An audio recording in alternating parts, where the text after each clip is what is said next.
9 TV.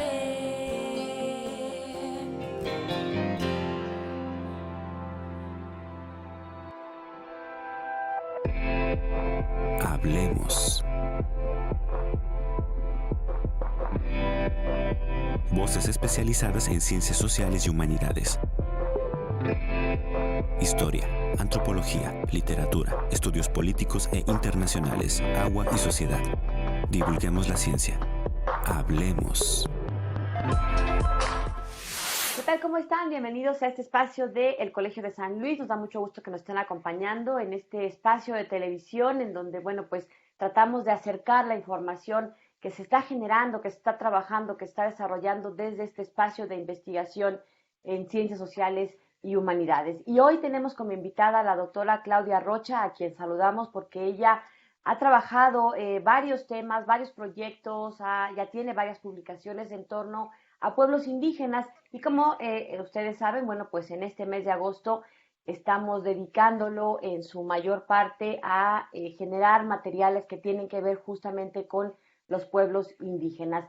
Y pues de eso estaremos platicando los próximos minutos, porque ella lo mismo ha investigado a los voladores de Tamaletón, a la indumentaria, desde un punto de vista quizá antropológico, quizá desde el de diseño textil, en fin, que tiene varios enfoques interesantes que estaremos platicando con todos ustedes. Doctora Claudia Rocha, gracias por acompañarnos, muy bienvenida. Muchas gracias, Lidia, por la invitación, pues con mucho gusto. Pues vamos a comenzar. Platícanos brevemente, danos un panorama, así un recorrido breve, digamos, que nos sirva como para enterarnos, en resumen, de todo lo que has en los últimos años trabajado en torno a pueblos indígenas. Sabemos que hay cosas en las que has profundizado más, en las que ya tienes a lo mejor mucho más tiempo y que por lo tanto han dado más frutos, pero también otras que son, igualmente interesantes. Cuéntanos en ese sentido, llévanos a este recorrido de lo que has hecho, de lo que has trabajado a lo largo de tu trayectoria. Sí, claro que sí, Lidia.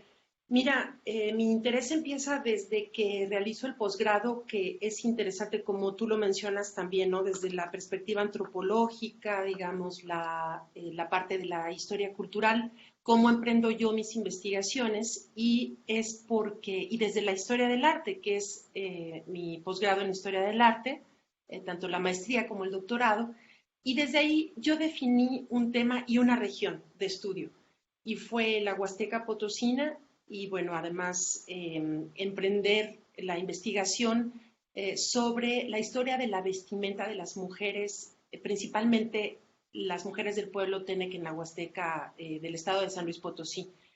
Y es ahí donde yo empiezo una trayectoria, digamos, como de largo aliento, trabajando esta parte de la indumentaria, pensándola como un sistema, como algo que está interconectado, porque si vamos a la Huasteca, pues no tenemos mucha idea de qué es eso, pero vemos colorido, vemos que las mujeres usan un tocado que enredan con su cabello, ¿no? En la cabeza, que usan una blusa, una falda larga que tiene un origen prehispánico en cuanto a su confección, y sobre todo lo que más destaca en el torso es una prenda que de manera genérica se ha llamado quexquemetl, que quiere decir algo así como un vestido que se usa por el cuello en lengua náhuatl, una traducción bastante literal, y lo que vemos es muchos bordados que a mí cuando estaba en pleno momento de definir el tema de mi investigación, pues me jaló hacia esa parte, hacia tratar de saber qué significaban los bordados que ellas hacen en estas prendas que usan desde tiempos ancestrales, ¿no? Entonces, esta investigación me llevó a poder establecer que hay muchos elementos de origen prehispánico, pero hay también un sinnúmero de elementos que fueron transformándose en la medida que vivimos, que México estuvo inmerso en este periodo que se llamó Nueva España, ¿no? O virreinato. Entonces, hay algunas partes de estas tradiciones que se han conservado hasta la fecha, cómo se han ido transformando, cuál es la historia cultural en términos de la identidad, ¿no? Cómo define y se construye la identidad a partir de estas vestimentas, que por cierto solo usan las mujeres. Los hombres de estos pueblos, como el Tenec, ya no usan la vestimenta, más que en ciertos casos o ceremonias lo que hay es un calzón de manta, una camisa de manta, que pues tampoco es, digamos, tan antiguo. Y no importa qué tan antiguo sea, sino el significado y la apropiación que estos pueblos pueden hacer de los objetos o de la cultura material que ellos siguen produciendo para poder definir sus identidades, ¿no? Otro es el pueblo Nahua, por ejemplo, yo traté de también establecer un estudio comparativo entre lo que hacían las mujeres Tenec y lo que hacen las mujeres nahuas en la actualidad para poder definir en dónde hay ciertos objetos que ya desaparecieron o ciertos elementos de la indumentaria que ya no se encuentran que desaparecer, quiero decir que, bueno, entraron en desuso. Y el asunto de la vestimenta, que es tan importante en términos también, no solo mirarlo como una artesanía, sino en términos ceremoniales, porque la usan todavía para rituales o fiestas que tienen que ver con su cosmovisión y también, por supuesto, con la tradición católica, pero que tiene esta importancia cultural y simbólica en el tiempo, y como, por ejemplo, las mujeres nahuas lo han ido perdiendo, mientras que las mujeres Tenec lo han sostenido a lo largo de cientos de años. Entonces, es muy interesante por qué unas lo pierden y por qué otras lo sostienen, ¿no? En términos sobre todo ceremoniales y en términos también de esta transformación que se ha acelerado desde el siglo, digamos, 20 a la fecha, que está llevando este tipo de trabajos como las figuras bordadas en el Quexquémetl a ofrecerlos como una mercancía. Entonces se convierten en artesanía. Entonces, de ser vestimenta ceremonial pasa a ser artesanía.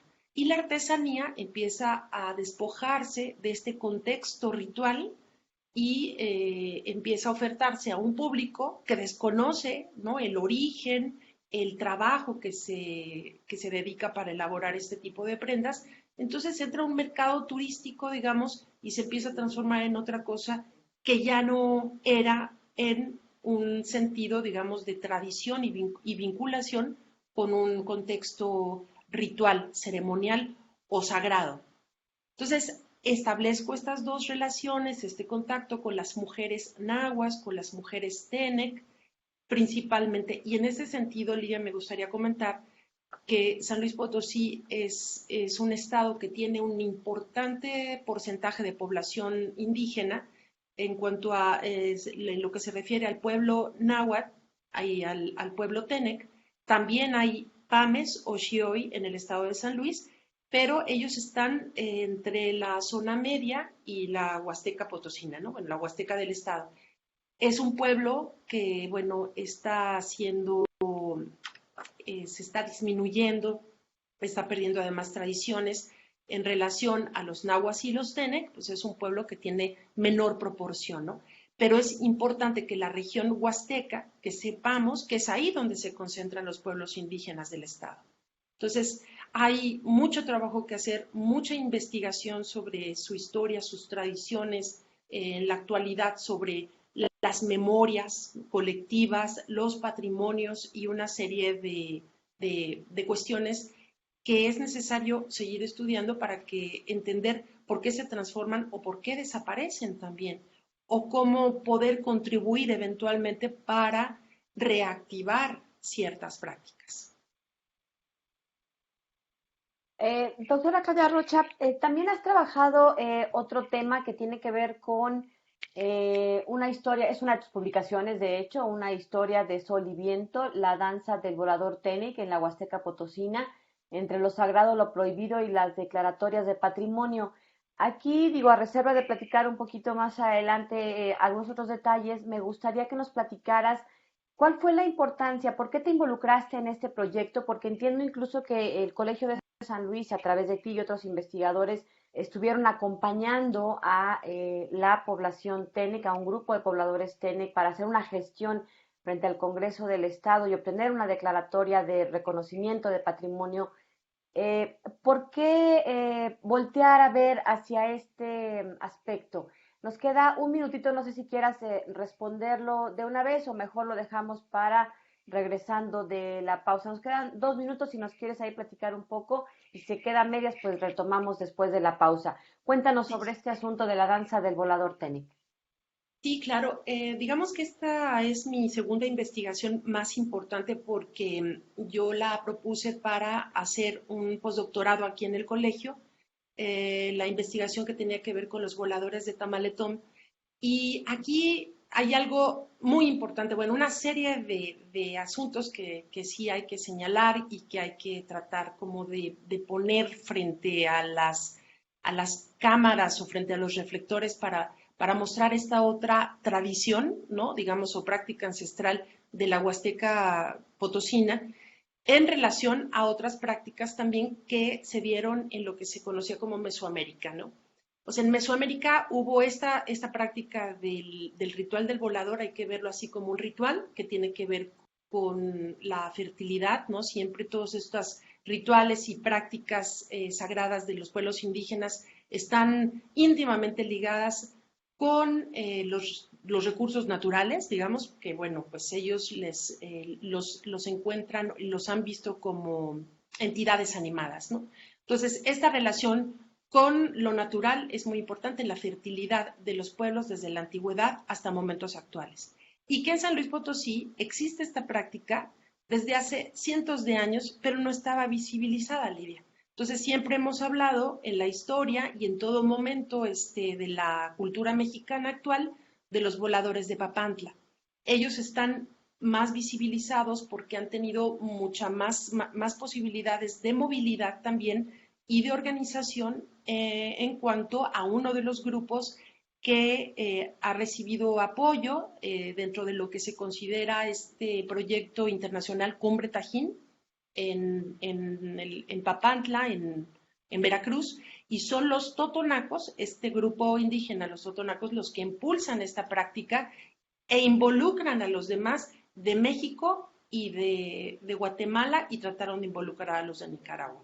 Entonces te explico un poquito más a detalle porque vale la pena considerar esta parte de la cultura de San Luis Potosí. Así es, y bueno, precisamente para conocer un poco más de lo que ya hemos estado hablando, específicamente de cuáles grupos de población indígena existen en San Luis, en dónde están ubicados. Hay una tendencia al crecimiento por encima de la media nacional. En los últimos años la población indígena ha aumentado en San Luis Potosí. Y bueno, vamos a conocer todo esto a través de esta cápsula. Nos vamos a la pausa y regresando retomamos la entrevista con la doctora Claudia Rocha y los pueblos indígenas.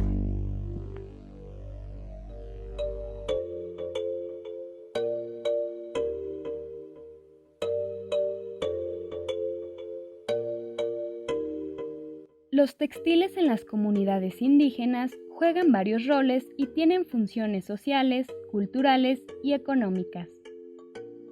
Son parte de la identificación cultural, de la producción artesanal y por esto representan un valor identitario como una fuente de ingreso para las comunidades.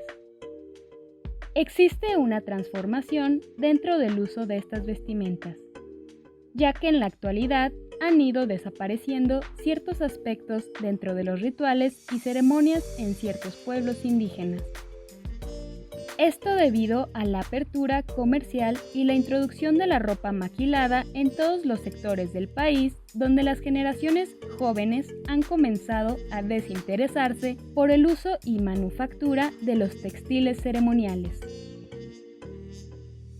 Desde hace algunos años, los plagios por marcas internacionales se han dado a conocer cada vez con mayor resonancia en las discusiones sobre los derechos y el vacío en la ley mexicana y la legislación internacional acerca de la propiedad intelectual de los pueblos indígenas. Por lo que el plagio de diseños de la indumentaria de pueblos indígenas se ha vuelto un tema de discusión internacional.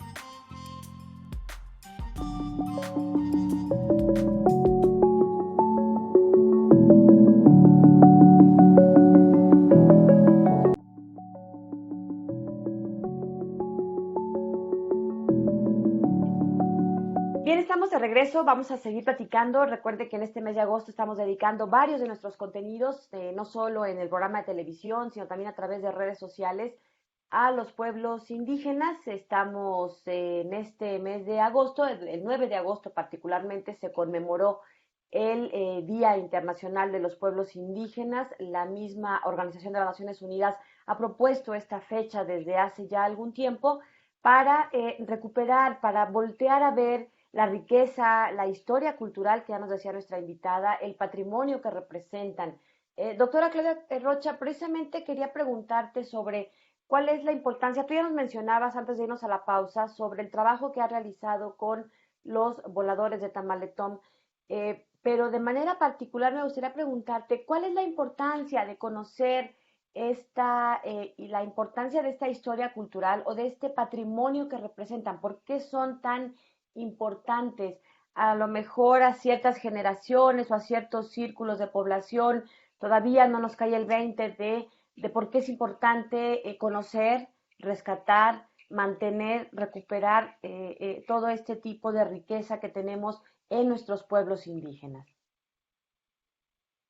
Y yo creo que una de las grandes fortalezas de un país como México es la mega biodiversidad que tiene, ¿no? En todos los estados de esta República Mexicana hay una cantidad de prácticas, de formas de pensar, de formas de pararse en el universo y de encontrarse con el medio ambiente, cómo construir la cultura, ¿no? Y además estamos hablando de prácticas, al decir ancestrales, a veces podemos referirnos a cientos de años y a veces a algunos miles de años, ¿no? Según puedan ofrecer datos ciertas investigaciones. No todo el tiempo tenemos estos datos de cuáles son los orígenes de las cosas.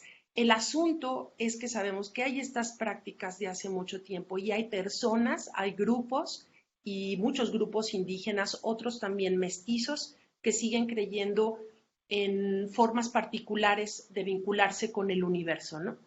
Entonces, ¿por qué es importante conocer quiénes son en México, quiénes están ahí y viven y piensan que esta es una manera de presentar su identidad frente a los otros, ¿no? O sea, ¿qué es finalmente la identidad? Es cómo me planto yo respecto al otro y miro mis diferencias y veo en qué momentos o con qué cosas me puedo identificar. Entonces, cómo estos individuos y mujeres, bueno, mujeres y hombres que viven todavía, bueno, porque hay transformaciones muy poderosas que están haciendo que las lenguas, por ejemplo, formas de pensar, creencias, imaginarios, se transformen hacia algo que ya no sabemos de qué se trata, ¿no? Porque también está fuertemente influido por el exterior, por la globalización. Y esto es una dinámica normal. La cultura es algo que cambia, es dinámica, está viva y tiene que transformarse. No se puede mantener así como en una burbuja. Pero dentro de estas prácticas que todavía en esta idea de modernidad, como lo estamos concibiendo los que habitamos en este siglo XXI, a estas alturas, permanecen estas prácticas, esta importancia de creer que todavía ofrendándole a la tierra, en esta relación de retribución de yo le otorgo a la idea de la madre tierra, que es, digamos, los recursos naturales, yo voy a tener una respuesta a cambio. Entonces, son formas como, digamos, estrategias de mantener un equilibrio bastante sano, digamos, ecológico, lo podríamos leer también desde ese punto de vista, de conectarse con el otro y con el medio ambiente. Entonces, con el medio ambiente, ¿qué está pasando ahora? Que ya nos desconectamos por completo, ya no lo concebimos como algo sagrado, algo que nos está alimentando todo el tiempo y algo a partir de lo cual en algún momento fincamos y construimos nuestras ideas de lo sagrado, ¿no?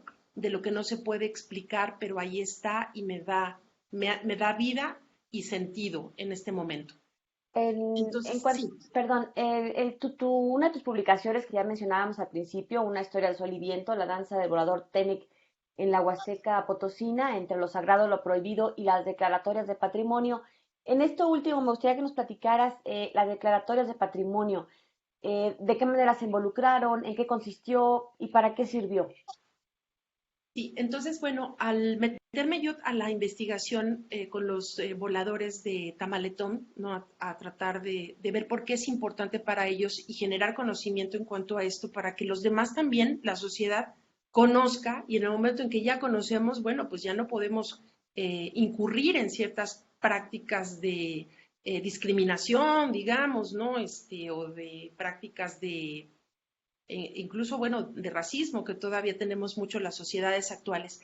Entonces, podemos generar un documento en donde decimos, aquí en San Luis Potosí, ahí están, ahí han estado, siguen pensando que es importante hacerlo, se están involucrando mujeres, hay ya, digamos, elementos como de modernidad y elementos, digamos, que todavía se apegan a una tradición del pasado, y ellos dicen, pues para nosotros es importante, entonces tratamos de visibilizar esto y de que nos miren, de que volteen el Estado, las instituciones, y se les reconozca la práctica que tienen desde hace tanto tiempo.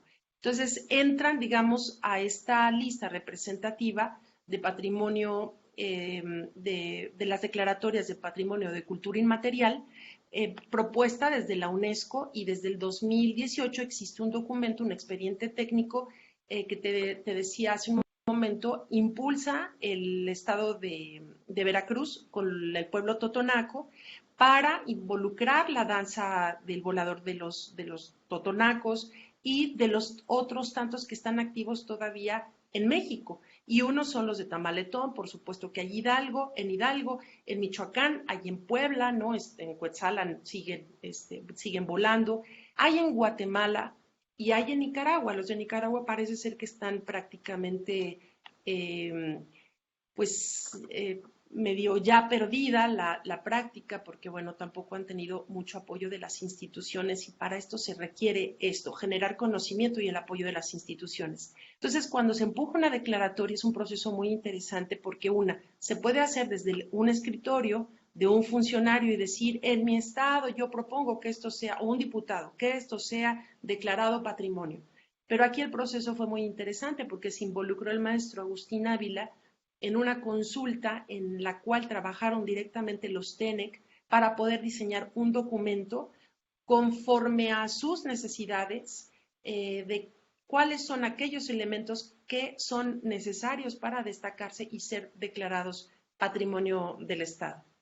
Entonces, es así como llega, después de una consulta y mesas de trabajo de varios meses, llega una propuesta al Congreso del Estado para empujar el centro ceremonial, porque hay que considerar no solamente la danza ritual, sino todo el universo que constituye una danza ceremonial como estas, que es el trabajo de las mujeres, la cocina, el que exista un espacio físico donde ellos tengan sus prácticas y sus reuniones. Entonces, todo este pequeño, eso digo pequeño porque es un microuniverso dentro del gran pueblo Tenec que son, porque no todos participan de ello también, pero implica muchas expresiones que apoyan a la danza o sustentan la danza ritual. Y es así como se logra la declaratoria en el 2016 por parte del Estado. No obstante, ya existía la Declaratoria Universal, bueno, desde la UNESCO, e incluía a los voladores de Tamaletón. Entonces, estas iniciativas son muy interesantes porque también tienen que ir acompañadas de un plan de salvaguarda, que es ahí en donde en muchos casos se atoran las declaratorias de patrimonio, porque el plan de salvaguarda implica también la vinculación de muchas instituciones para empujar y para llevar a buen fin y sostener, o sea, que sea sostenible y sustentable una práctica como estas. Así es, el maestro Agustín Ávila, como ustedes saben, es investigador también aquí del Colegio de San Luis. Y bueno, por si quieren recuperar estos materiales, en nuestro canal de YouTube tenemos ahí en las listas de reproducción de los programas de Hablemos TV, están ya algunas entrevistas que hemos realizado con la doctora Claudia Rocha, con el maestro Agustín Ávila, sobre los voladores de Tamaletón y sobre otros temas que amablemente nos han acompañado ya en reiteradas ocasiones. Y bueno, efectivamente, a veces oímos los voladores y nos remitimos únicamente a los voladores de Papantla, que pues son como los que más mediáticamente tenemos presentes, pero como ya nos decía la doctora Claudia, pues están en Puebla, en Hidalgo, en Michoacán, en fin. Esta es una ceremonia en realidad que se ha convertido en un atractivo turístico y demás, pero que es una ceremonia, es algo sagrado, digamos. Tamaletón es una comunidad que se encuentra en el municipio de Tancanwitz y que, bueno, pues antiguamente entendemos que era celebrada en torno a la llegada de la primavera, pero bueno, pues que esto se ha ya ido transformando, que también esas transformaciones culturales es parte de lo que ha estado estudiando recientemente nuestra invitada y que en el siguiente bloque le vamos a preguntar porque también ella recientemente se ha involucrado en este tema de la catrinización, es decir, la Catrina presente en las festividades del Chantolo, pero ya nos había comentado en otra entrevista cómo el Chantolo o Fiesta de Muertos en la Huasteca era una cosa hasta hace algún tiempo y de pronto en los últimos años, a partir de una serie de acontecimientos con mucha mercadotecnia, se haya incidido en estas prácticas culturales que se han ido transformando, pues como parte natural de la dinámica, del contexto, de las transformaciones de los grupos sociales. Pero también nos va a platicar de bueno, pues este trabajo que ha hecho con el aspecto de los textiles, porque se viene un evento también muy importante en el que ella está directamente involucrada. Así que bueno, nos damos a la pausa, los dejo con esta cápsula y regresando retomamos esta charla en torno al trabajo que hacen algunos investigadores del Colegio de San Luis en pueblos indígenas, en el marco de este 9 de agosto que ya pasó, del Día Internacional de los Pueblos Indígenas. Continuamos. Conocer el patrimonio cultural, histórico, natural e inmaterial de México es la oportunidad de adentrarnos y comprender un poco más el contexto del país. Te invitamos a visitar el proyecto México en el Patrimonio Mundial a través de su página web patrimoniomundial.colsan.edu.mx, donde podrás adentrarte en la riqueza de nuestra nación con exposiciones virtuales, recorridos, mapas, videos, conversatorios y más. Este proyecto reúne a diferentes especialistas para analizar los bienes culturales de enorme relevancia en la historia mexicana que han sido reconocidos como Patrimonio Mundial. Visita la plataforma México en el Patrimonio Mundial, un proyecto impulsado por el Colegio de San Luis, el Museo Regional Potosino y el Instituto Nacional de Antropología e Historia.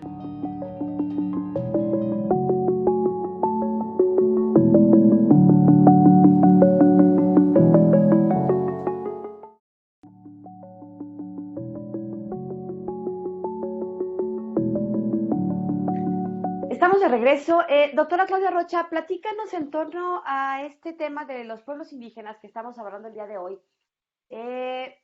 ¿Por qué dirías a las nuevas generaciones, quizá que ya están tan inmersos en otros contenidos, en otros tipos de productos culturales, qué les dirías? ¿Por qué es importante conocer o acercarse a conocer el patrimonio de los pueblos indígenas? Tú que has estado de cerca con estas ceremonias, con estos rituales, con sus danzas, con su vestimenta, con su comida, con sus días festivos, ¿por qué es importante conocerlos? Tienes, haz de cuenta, puros millennials aquí o puros centennials aquí sentados.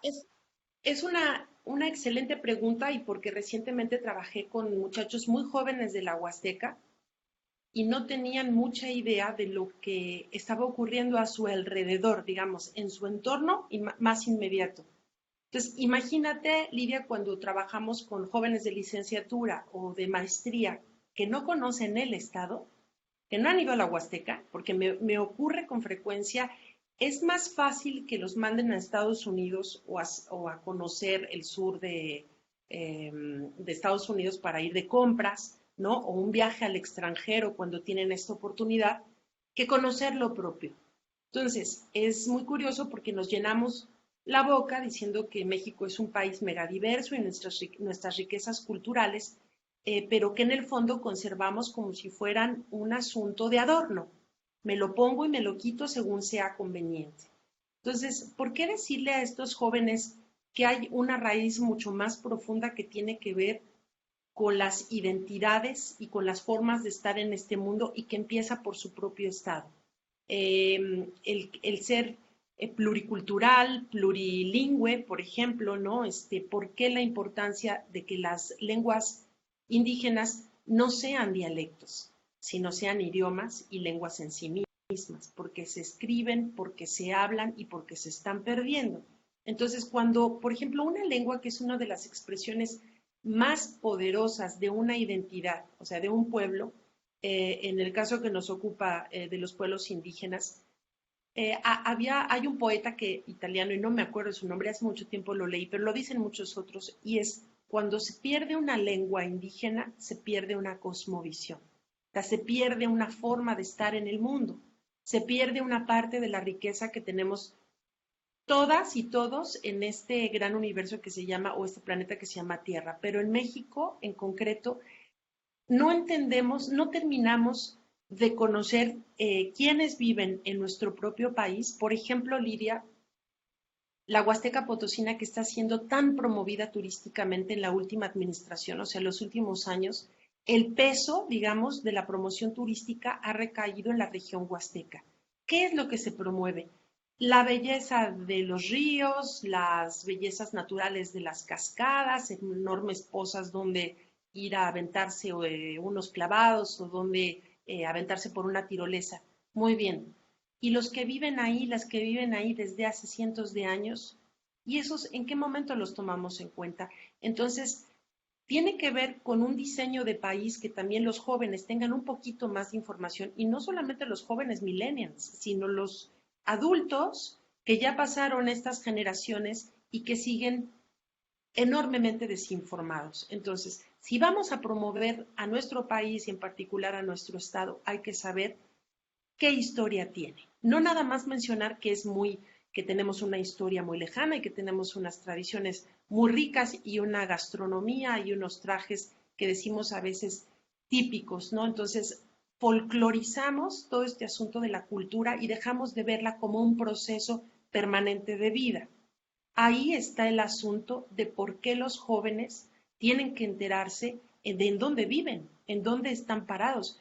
No tienen que ser historiadores, ni antropólogos, no necesariamente, pero yo creo que nos corresponde, deberíamos de estar involucrados los habitantes y las habitantes de los países, y yo digo de México, en conocer un poquito más de qué se trata esta riqueza que está en debate permanente, porque por un lado parece ser que la riqueza es algo que sirve para promocionar, que sirve para vender, para que ser turísticamente competentes, pero al mismo tiempo no entendemos nada de qué se trata esta diversidad.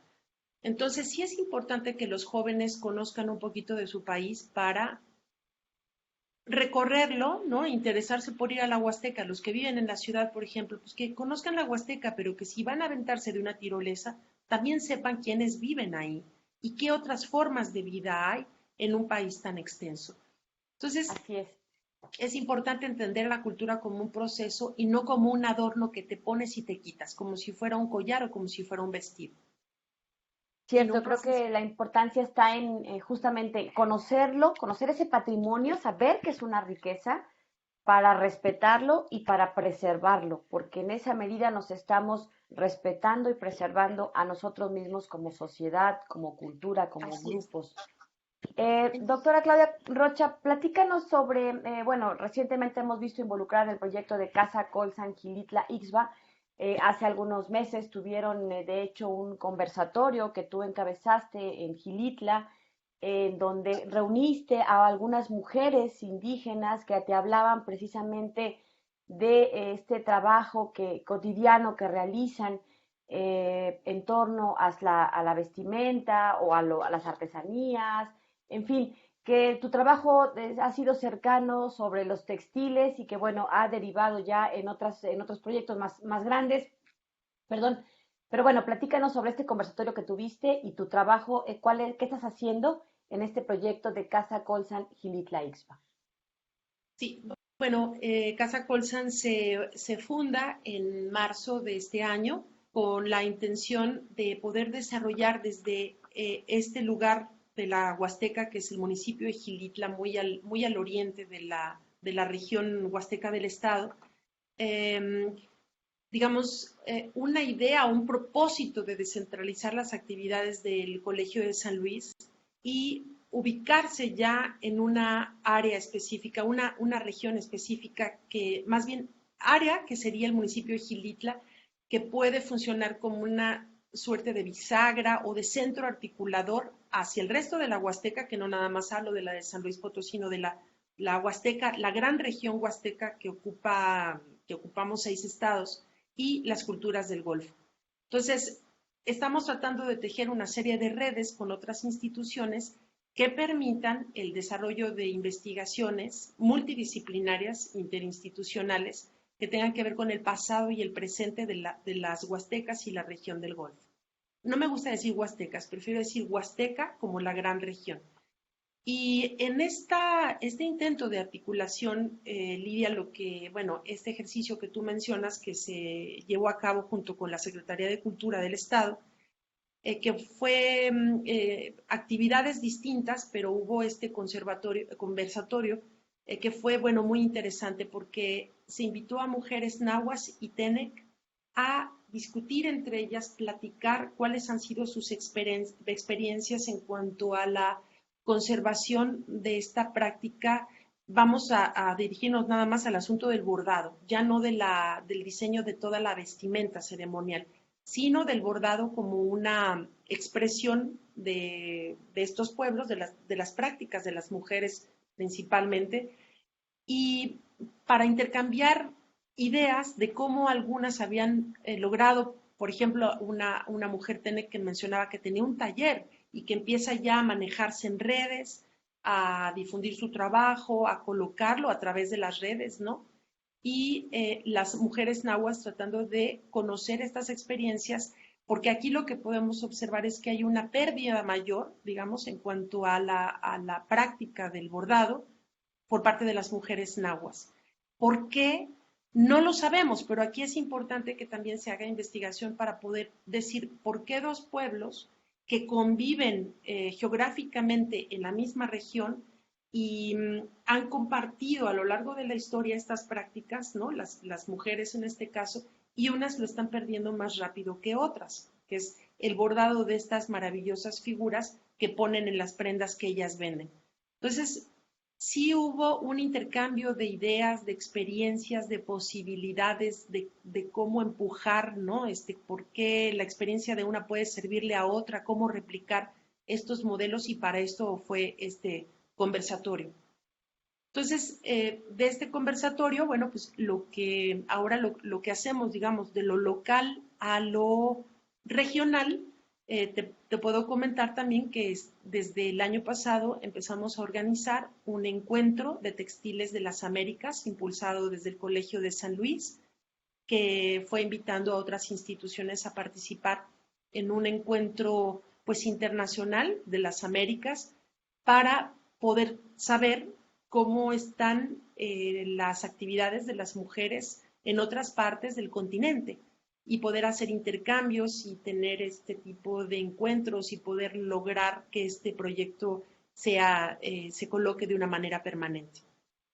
Y que se va a llevar a cabo en octubre próximo y del cual vamos a platicar a detalle regresando de la pausa. Le vamos a dedicar este siguiente bloque justo a este tema porque, por ejemplo, pues no sabemos nosotros la importancia que tienen estos bordados porque representan o representaban, ahí tú me corregirás, ciertas formas de ver el mundo. No son solo estos colores hermosos y llamativos del Quezquémetl de las mujeres Tenec, significan algo, tienen un significado especial y particular. Habla de sus raíces, de su vida, de su familia, de su historia, de sus ancestros, y que nosotros nomás los vemos porque, qué bonito ese rosa mexicano con ese verde, sobre ese fondo blanco, pero hay mucho más allá. Y pues este encuentro de textiles de las Américas se va a llevar a cabo en octubre y de eso y más platicamos después de esta pausa. Los dejo mientras tanto con nuestra novedad editorial a través de este book trailer que les presentamos en cada programa aquí y que bueno, pues ustedes pueden visitar a detalle la página del Fondo Editorial Colsan. Regresamos.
Bien, estamos de regreso y vamos a platicar entonces sobre este encuentro de textiles de las Américas que se va a llevar a cabo en octubre próximo y del cual el Colegio de San Luis es uno de los organizadores.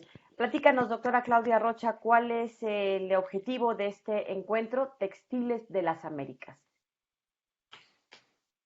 Sí, Lidia, mira, empezamos desde el año pasado a organizarnos. Bueno, todo surge un poco pues de la inquietud que tenemos investigadoras, investigadores, promotores culturales de distintas partes de México, ¿no?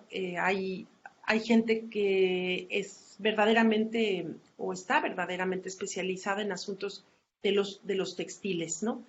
Y pues estamos siempre tratando de acudir a encuentros, a congresos, para ver qué se está haciendo, cuáles son las novedades. Y entonces, desde el Colegio de San Luis, pues se lanza la iniciativa.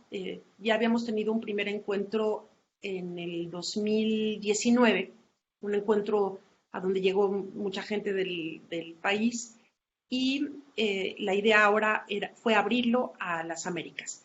Entonces entramos en contacto, bueno, ya teníamos vínculos con la Universidad de San Carlos, en Guatemala, y entramos en contacto con el Museo Ixchel del Traje Indígena, y de esta manera conformamos un grupo en donde también está el Museo del Textil de Oaxaca, está la Universidad Intercultural de Michoacán, está la Autónoma de San Luis, también como parte de la organización, está el Museo Casa del Rebozo de Santa María, y espero que no se me olvide ninguno, y si no lo menciono, bueno, que me disculpen, pero somos varias instituciones que estamos organizando y empujando este encuentro de los textiles tradicionales de las Américas para el próximo 26, 27 y 28 de octubre.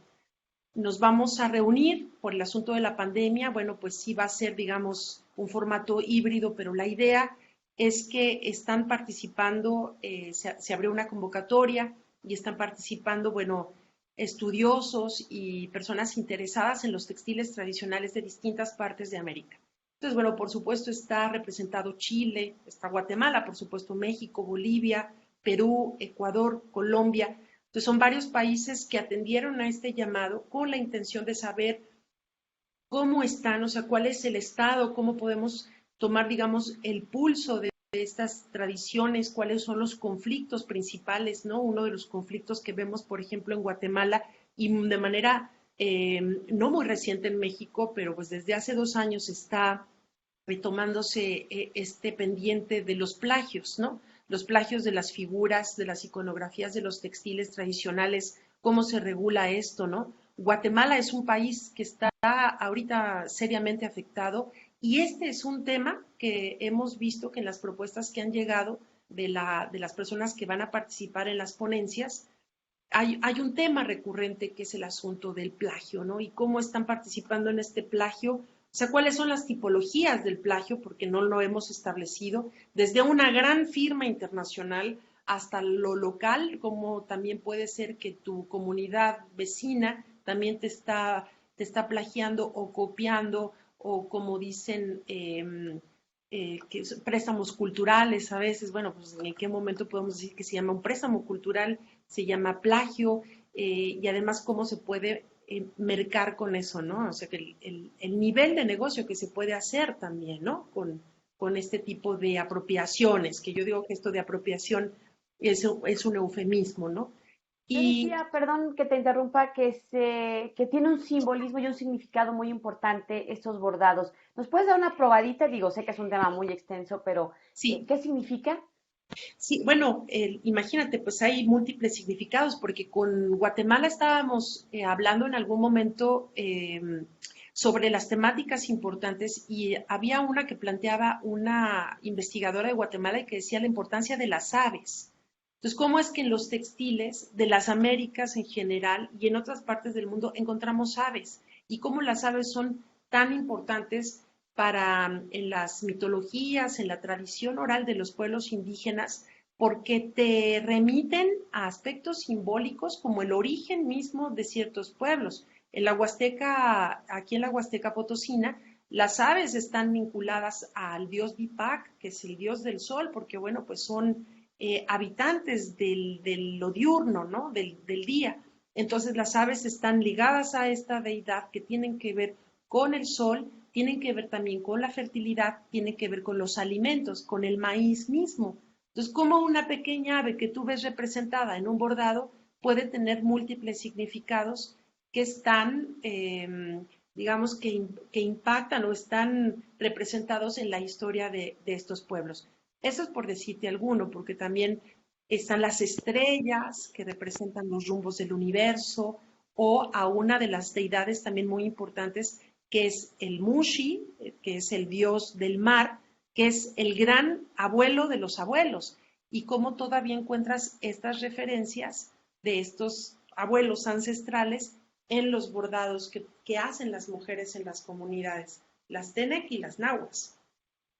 Finalmente, ya para concluir, nos quedan un par de minutos. Me gustaría preguntarte, ¿qué opinas de tu trabajo? Bueno, no de tu trabajo, más bien, ¿qué opinas de haber abordado desde diferentes perspectivas, en diferentes temas, aspectos que tienen que ver con nuestros pueblos indígenas?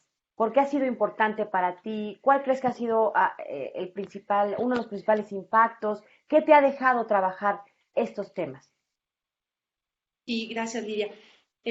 Bueno, además de que a mí me parece sumamente que de interés académico y generar este tipo de propuestas, de conocimientos que eventualmente impacten en las políticas públicas, como fue la Declaratoria de Patrimonio, la danza ritual de los voladores, el conocimiento de los textiles indígenas, que, que además, bueno, la parte de los textiles para mí es algo sumamente apasionante, ¿no? Además de que, bueno, es de mi interés académico, pero es algo de una belleza total, ¿no? O sea, por todos lados donde le mire, su simbolismo, la historia cultural, las técnicas múltiples, la forma de teñir, ¿no? Y cómo estas cosas pueden ir desapareciendo y están siendo como absorbidas o transformadas por un mercado global, en donde yo digo lo importante es generar esta información necesaria para darle al público, para decir, cuidado, ¿no? Si conocemos, en la medida que conozcamos, podemos proteger estas formas, digamos, las memorias y los patrimonios de los pueblos y de este país, México, en su gran diversidad, ¿no? Entonces, si no conocemos, no vamos a poder defender nada, o si no conocemos, no vamos a poder evitar regatear, ¿no? Cuando llegamos a un puesto de una mujer que está haciendo algo tan artesanal y todavía nos atrevemos a decirle, oiga, ¿cuánto es lo menos, verdad? Porque no tenemos ni idea, digamos, de el plus ancestral, el trabajo invertido en este tipo de productos, y nosotros en una tienda departamental no llegamos a decir, oiga, ¿cuánto es lo menos, verdad? Déjeme lo más baratito. Entonces, necesitamos conocer, defender y para proteger, y cierro con esto, Lidia, porque tiene que ver con la creación en Casa Col San Gilitla Ishba. Yo estoy empujando el proyecto de un laboratorio de protección y, bueno, de registro y protección de las memorias y los patrimonios de las tradiciones, en donde caben los textiles, donde cabe la danza del volador, y que permita discutir, porque es necesario protegerlo, pero sobre todo que estas discusiones se hagan a la par con las personas que están involucradas en estas tradiciones, que son los herederos de las tradiciones, jóvenes y mujeres más, y mujeres y hombres pues ya mayores, que digamos que son los que van transmitiendo este conocimiento que en algunos casos, bueno, se te muere un viejito y dices, adiós el conocimiento de una serie de cosas, de una cosmovisión, ¿no? Entonces, ¿cómo involucrar a los jóvenes? Y por eso estoy haciendo trabajos de manera muy estrecha con alumnos de la Universidad Intercultural de Tamazunchale. Bueno, pues muy valioso creo que todo el trabajo que realizan los investigadores del Colegio de San Luis, pero este aspecto en particular de rescatar justamente toda esta riqueza, ¿no? A través de este laboratorio de registro, protección y resguardo de las memorias y los patrimonios de tradiciones en la Huasteca, porque además creo que es muy ingenioso porque ahí cabe todo. Esto de memorias y patrimonio, imagínate la cantidad de cosas que no se pueden recuperar a través de la tradición oral, de las historias que nos cuentan nuestros viejos, ¿no? Todas estas conocimientos ancestrales que tenemos que guardarlos, tenemos que recuperarlos y tenemos que rescatarlos. Como bien lo decías, ¿no? Si no los conocemos, pues cómo los vamos a respetar, cómo los vamos a preservar, cómo los vamos a presumir y en un momento dado, pues también cómo los vamos a vender, porque son parte, pues, de esta dinámica en la que estamos inmersos. Doctora Claudia Rocha, muchísimas gracias por habernos acompañado. ¿Algo más que gustes agregar para cerrar esta charla? Pues esto, destacar la participación reciente, crear estos esquemas, digamos, de trabajo colaborativo, ¿no? Participativo y colaborativo con los alumnos de estas universidades interculturales de la Huasteca, y después ya serán otros estados de la Huasteca también y de las culturas del Golfo, ¿no? Vamos a entrar en contacto también con el estado de Tabasco para poder hacer intercambios, ¿no? Y cómo estos jóvenes, muy jóvenes, están trabajando prototipos de realidad aumentada en la licenciatura de informática, y cómo puedes meter un tema que parece ser que no tiene nada que ver para poder divulgar las tradiciones y que ellos les permita acercarse al conocimiento de una tradición que bueno, todavía está en uso, como una prenda tradicional como el quexquemetl. Entonces ellos crearon un prototipo, un modelo de realidad aumentada que va describiendo qué significan las figuras que aparecen en el frente, en la parte de los hombros, ¿no? En todos estos espacios donde se distribuyen las figuras. Y entonces así hacemos el trabajo colaborativo, porque ellos van desarrollando el modelo, pero nos vamos preparando para saber de qué se trata ese modelo. Y lo que me dicen, bueno, pero es que yo no tenía ni idea, lo veía a lo mejor en las tienditas de las carreteras en donde se oferta como una artesanía, pero no sabía yo este antepasado ritual y ceremonial y la importancia en la identidad de estos pueblos, ¿no? Entonces, ahora ya lo sabes, ¿qué haces con eso, no? Ajá. Claro, qué maravilla que se pueda además combinar toda esta multidisciplinariedad, es decir, que conviva y coexista, no sé, la antropología, la historia del arte, la historia, pero también las nuevas tecnologías, en fin, que creo que es un trabajo importante que se tiene que seguir haciendo y conociendo, por eso lo estamos aquí compartiendo con nuestro auditorio. Doctora Claudia Rocha, muchas gracias por habernos acompañado, por habernos dedicado estos momentos y, bueno, pues acercarnos a estos pueblos indígenas, sus memorias y su patrimonio. Gracias. Y gracias a ustedes que nos acompañaron. Ya nos vamos, se nos terminó el tiempo, lo dejamos con nuestra agenda Colsan y le invitamos para que nos siga en este y otros contenidos a través de redes sociales y nuestro canal de YouTube. Ya sabe que este programa se estrena los martes aquí a través de 9TV y lo puede consultar a partir de mañana miércoles en nuestras listas de reproducción del canal de YouTube del Colegio de San Luis. Gracias, soy Lidia Huache, pásela bien, hasta la próxima.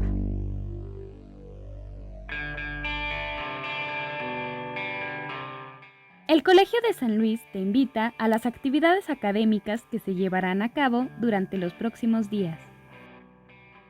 El Programa de Estudios Políticos e Internacionales del Colegio de San Luis invita al Seminario Permanente de Asuntos Legislativos. En su siguiente sesión, el 18 de agosto, a las 17 horas a través de Google Meet.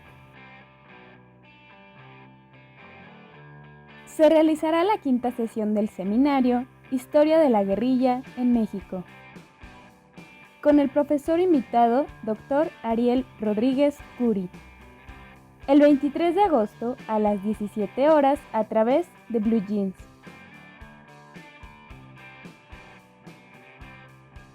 Se llevará a cabo la presentación editorial El Fuego y las Cenizas, escrito por el Dr. Francisco López Bárcenas, investigador del Colsan, el 20 de agosto a las 18 horas a través de Facebook Live y YouTube del Colegio de San Luis. El Programa de Estudios Antropológicos del Colegio de San Luis invita al Seminario Permanente Medio Ambiente y Salud, en su próxima sesión el 26 de agosto a las 11 horas por Blue Jeans. Consulta los detalles de este y otros eventos a través de nuestra página web www.colsan.edu.mx y síguenos también en nuestras redes sociales.